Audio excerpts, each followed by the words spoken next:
Hi, I'm Elder Avon Randle, and I'm just excited to share with you what God is doing in my life in this season of history in my life and also in the life of faithful believers. I'm closer to 70 than I am 60, but I am really excited to share with you what God is doing and what I think He will be doing soon. In Jeremiah, the 32nd chapter, it's a long chapter and you need to read it yourself. But the quick version is that God told Jeremiah to go purchase a field outside of Jerusalem. Now, the logical and the practical thing about this request that God made was because Jerusalem had been under siege for an entire year. The Babylonian army had surrounded them for a whole year. They were basically on lockdown. Nobody going in, nobody coming out. And we're familiar with what lockdown is right now.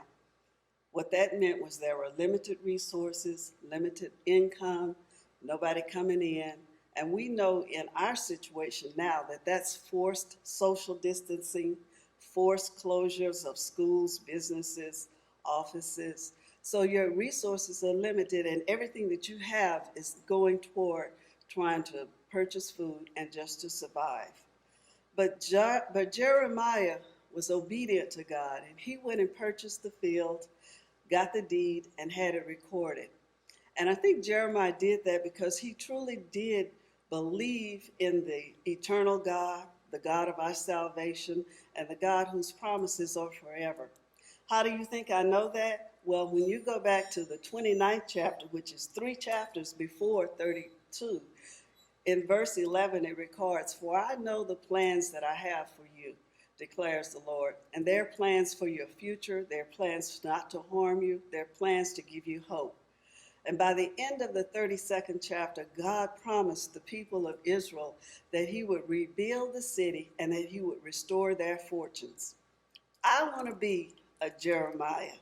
I want to have that kind of faith where I can sow a seed in the midst of a despair, in the midst of not knowing what's going to happen in the future. So I've committed to give on April the 12th, Easter Sunday, my atonement seed offering. I encourage you to be a Jeremiah for your family and to sow a seed for your future, for their future, for your prosperity, and for your goodness. One thing that I do know is that God says that he has plans for you, for your future. You can give your seed by going to the Givelify app or text New Destiny, all one word, to 7797. Let's be a Jeremiah and build and sow for our future. Thanks, New Destiny.